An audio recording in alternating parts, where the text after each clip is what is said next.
आज हम लोग हसनबाग चौक पे इसलिए मौजूद है, एक चिंताजनक विषय सामने आ रहा है। उस विषय के अनुसार लोगों में ये भ्रम आ रहा है कि 4 जगह अ, ब, क, ड इनको 4 वोट डालने हैं और कई जगह कई सभाओं में लोगों को ये बोला जा रहा है कि अगर आप चारों वोट एक ही पार्टी को नहीं डालोगे तो आपका वोट काउंट नहीं होगा। इसी मिथ से हम लोग पर्दा उठाने की कोशिश करेंगे, क्योंकि लोगों को भ्रमित किया जा रहा है कि अगर आप 4 वोट बीजेपी को नहीं डालोगे तो वोट काउंट नहीं होगा, अगर आप 4 वोट कांग्रेस को डालोगे तो वो काउंट नहीं होगा, 4 वोट अगर शिवसेना को डालोगे तो वो काउंट नहीं होगा। क्या वाकई ये सच है? तो सबसे पहले आपको ये बात बता दूं कि प्रभाग 26 हो या प्रभाग 1 हो, 2 हो, 3 हो, कितने भी प्रभाग हो, इतने प्रभागों में 4 लोग अ, ब, क, ड में से खड़े हो रहे हैं और उनमें से आपको चारों अगर अलग अलग उम्मीदवार पसंद है, आपको लगता है कि मैं अ कैटेगरी से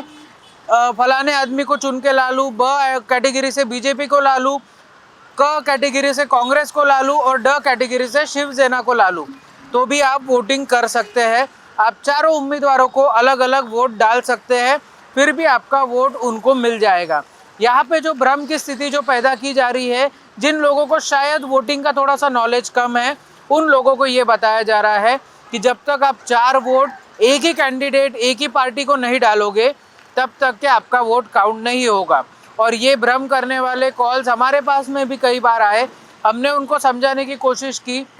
इलेक्शन कमीशन ऑफ इंडिया भी इसके लिए कई सारे अभियान निकाल रही है, लेकिन अभी भी एक बड़ा सवाल या निशान खड़ा होता है कि हमारे देश में जो वोट करने वाली जनता है उनको ये तक अभी तक पता नहीं है कि नगर सेवक की चुनाव में किस तरीके से वोट किए जाते हैं। और अगर जनता को ये पता ही नहीं होगा तो हम लोग हमारा उम्मीदवार कैसे चुनेंगे और हमारा जो प्रतिनिधित्व करेगा, हमारे वार्ड का प्रतिनिधित्व करेगा, कहीं वो गलत आदमी अगर चुन के आ गया तो 5 साल के लिए जनता फिर हैरान हो जाएगी। इसीलिए आपको ये जानना ज़रूरी है कि आपको कम से कम 4 वोट डालने हैं। उसमें से अगर आपको चारों उम्मीदवार में से कोई नहीं पसंद तो आप NOTA none of the above पे भी क्लिक कर सकते हैं, इससे आपके वोट पे कोई असर नहीं पड़ेगा। और अगर आप पहला वोट कांग्रेस को डाल रहे, दूसरा वोट बीजेपी को डाल रहे, तीसरा शिवसेना को डाल रहे और चौथा निर्दलीय को भी डाल रहे हैं, तो भी आपका वोट काउंट हो जाएगा। इसीलिए सतर्क रहिए और सोचिए